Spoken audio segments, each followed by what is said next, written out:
പിന്നെ ഇങ്ങനെയൊന്നും അല്ലടാ. എടേ ഇത് നമുക്കിന്ന് പോണ്ടേ? യൂ, എന്റെ ഒരു കൈ എവിടെയടേ? രണ്ടൂന്ന് കൈയായിട്ട് വന്നേണ്.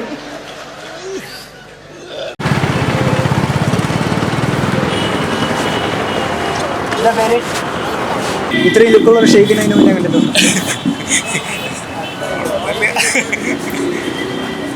നിന്റെ നോട്ടമാണ് കേട്ടോ അളിയാ പ്രശ്നം. മെയിനായിട്ട് സീരിയസ് ആയിട്ട് കള്ള നോട്ടം. ഇതെങ്ങനെ ഉണ്ട്? അത് അവളെ എന്തുമാത്രം അഫക്റ്റ് ചെയ്യുന്നതൊന്നും ആരും ചിന്തിക്കുന്നില്ല. സമയത്തിന് ഇംഗ്ലീഷും വരില്ല, മലയാളം വരില്ല, എന്തുവാണ്?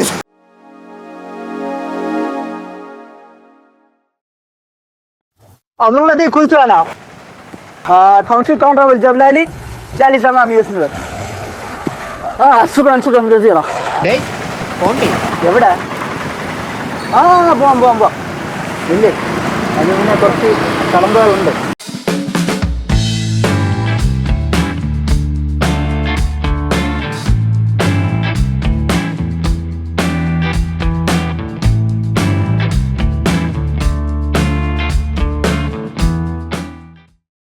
Hello everyone, welcome to Dita Prime and mostly welcome to our program Chat for Chai.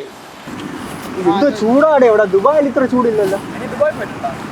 അല്ല, എൻ്റെ സ്വപ്നത്തിലെ ദുബായിൽ നല്ല തണുപ്പാണ്. നീ അപ്പം കുഴിയുന്നുണ്ട് കൂടെ ഡീറ്റാ ഫ്രെയിം എന്ന് പറയുന്ന യൂട്യൂബ് ചാനലിൽ നിന്നാണ് പ്രോഗ്രാം ചാറ്റ് ഫോർ ചായ്. എന്താ കുട്ടി ഈ വന്നില്ലേ? ചാറ്റ് ഫോർ ചായ് എന്നാണ് നമ്മളെ പ്രോഗ്രാമിന്റെ പേരാണ്. നീ ഒന്നും പറയണ്ട, ആ കുട്ടി പറയട്ടെ. പള്ളിക്കൂടത്തിൽ പോയി മര്യാദയ്ക്ക് പഠിക്കണമായിരുന്നു. അതെ, ചായ ഫ്ലാസ്ക് ഇട്ടുണ്ടോ? വരാമടാ, ഫ്രഷ് അല്ലേ?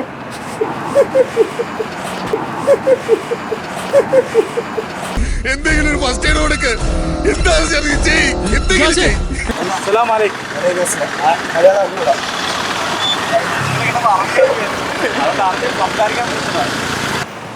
ചേട്ടാ,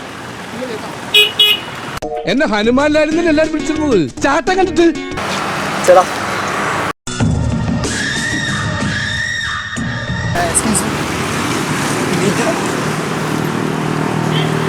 അഞ്ജലി അഞ്ജലി അഞ്ജലി അഞ്ജലി.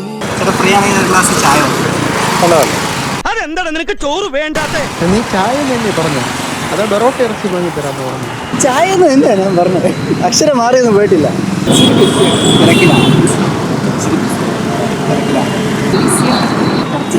ഓക്കെ, തിരക്കില്ലാത്ത ഞാൻ മാത്രമേ ഉള്ളൂ.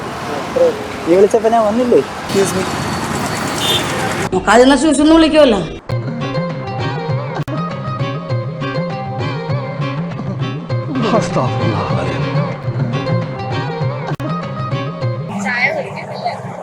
ചായ കുടിക്കാറില്ല.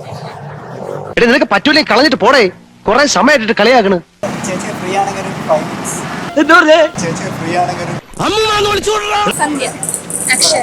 എന്റെ പേര് ബില. പ്രായത്തിലേക്ക് എന്തിരിക്കുന്നു? ഞാനും മമ്മൂട്ടിയൊക്കെ ഒരേ ലെവലുണ്ടാ. കമ്മിറ്റ് ആണോ? ആ, പുള്ളി എന്ത് ചെയ്യുന്നു?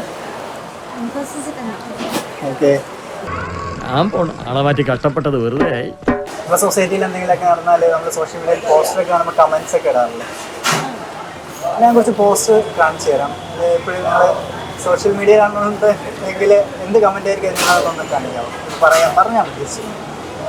പോസ്റ്റ് ഞാനങ്ങനെ റിയാക്ട് ചെയ്യാറൊന്നുമില്ല, പക്ഷെ പലപ്പോഴും അത് ഭയങ്കര വൾഗറായിട്ട് തോന്നാറുണ്ട്. എല്ലാവരും ഈ ഫേക്ക് അക്കൗണ്ടും കാര്യങ്ങളായിട്ട് എന്തും എവിടെയും എഴുതാന്നുള്ളൊരു ആറ്റിറ്റ്യൂഡാണ് എല്ലാവർക്കും. ഒരു ഫേക്ക് അക്കൗണ്ട് ആണെങ്കിൽ എന്ത് വൃത്തിയായിട്ടും കാണിക്കാന്നുള്ളൊരു ആറ്റിറ്റ്യൂഡാണ്.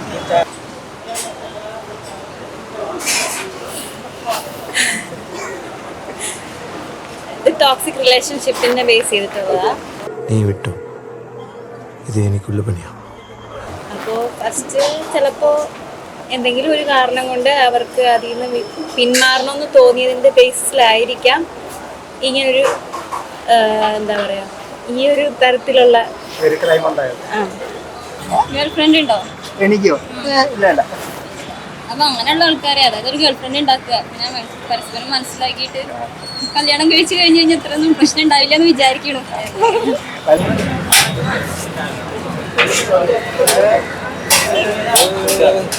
പബ്ജി കളിച്ചുകൊണ്ട് മാത്രമല്ല, ഫോൺ വിളിച്ച് പോണവര് ഗെയിം കളിച്ചുകൊണ്ട് മാത്രം അപകടത്തിൽ പെട്ടാണെന്ന് എനിക്ക് തോന്നുന്നില്ല. നമ്മളത് ശ്രദ്ധിക്കുന്നില്ല. എനിക്ക് അതിന് ഹതഭാഗ്യം അത്ര പറയാനുള്ളൂ. എൻ്റെ വീട് തൃശ്ശൂരാണ്. അപ്പോൾ അവിടെ ഉത്തരവാളികാവ് പൂരത്തിന് ബാക്കിലെ റെയിൽവേ പാളാണ്. ഈ വെടിക്കെട്ട് കണ്ടിരുന്നവര് കുറേ പേര് ഒരു വട്ടം ട്രെയിൻ തട്ടി മരിച്ചിട്ടുണ്ട്. അതായത് ശ്രദ്ധിക്കണില്ല, അറിഞ്ഞില്ല. ട്രെയിൻ ആ സമയത്ത് വരണതാണ്. ഇതുപോലുള്ള ക്വസ്റ്റ്യൻസ് ഒക്കെ എവിടെ നിന്ന് കിട്ടുന്നു? ഇത് ഫീമെയിൽ ഫീറ്റിസൈഡിനെ റിലേറ്റ് ചെയ്തിട്ടുള്ളതല്ലേ? എന്താ ഷൈട്ട പറഞ്ഞേ? ഒന്നും മനസ്സിലായില്ല, പക്ഷെ കാണിക്കണ്ട. സൊസൈറ്റിയിൽ എപ്പോഴും ഉള്ള ഒരു കാര്യം തന്നെയാണ്. അതായത് സ്ത്രീകൾ എന്ന് പറയുന്നത് ആണുങ്ങളുടെ അണ്ടറിൽ തന്നെ ജീവിക്കണം. അതായത് ഇക്വാളിറ്റി എന്ന് പറഞ്ഞ സംഭവം ഇല്ല. ഇക്വാളിറ്റി എന്ന് വെച്ചാൽ ഈ എന്താ പറയുക, ഫിനാൻഷ്യലി ആണെങ്കിലും അതായത് എഡ്യൂക്കേഷൻ വൈസ് ആണെങ്കിലും ഒക്കെ ഇൻഡിപെൻഡൻ്റ് ആകണം. അതാണ് എൻ്റെ ഒരു ഇത്. പെണ്ണുങ്ങൾ എന്ന് പറയുന്നത് ചില ആളുകൾക്ക് പെണ്ണുങ്ങൾ എന്ന് പറയുന്നത് കുടുംബം ഇല്ലാണ്ടാക്കാനുണ്ടായതാ, അങ്ങനെയൊക്കെയുള്ള തോട്ട്സ് ഉണ്ട്. ഇത് നമ്മുടെ റീസെൻ്റായിട്ട് പുള്ളി ഇൻസ്റ്റയിലിട്ടുള്ള സ്റ്റോറി ആയിരുന്നു. അതായത് പുള്ളിയുടെ പടത്തിൻ്റെ പൈരസി ചോർന്നൊക്കെ പറഞ്ഞു. ഇതിനോട് എതിരെ എന്തെങ്കിലും പറയുന്നുണ്ടോ? ഇപ്പോഴും നമ്മുടെ നാട്ടിൽ ലീക്ക്ഡ് പ്രിന്റ് കാണുന്നവരാണ് ഒരുപാട് പോകുന്നത്. സിനിമ അത്രയും ഒരുപാട് സാഹചര്യങ്ങളും എന്നിട്ടും തിയേറ്റർ പ്രിന്റിനായിട്ട് നോക്കിയിരിക്കുന്ന ഒരുപാട് പേരുണ്ട്. നല്ലൊരു പടത്തിൻ്റെയൊക്കെ പ്രിന്റ് ഇറങ്ങുമ്പോഴേ ആർക്കാരും വിഷമമുണ്ടാവും.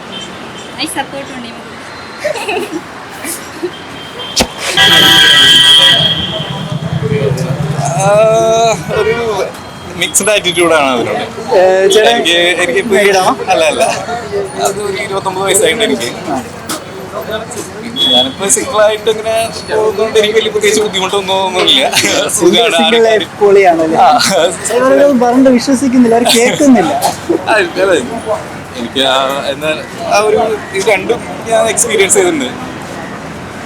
ഇതാകുമ്പോൾ കുറച്ചുകൂടി സുഖമാണ്. നമ്മളൊന്നും ബോധർ ചെയ്യണ്ട, നമ്മളെ കാര്യം മാത്രം നോക്കിയാൽ മതി.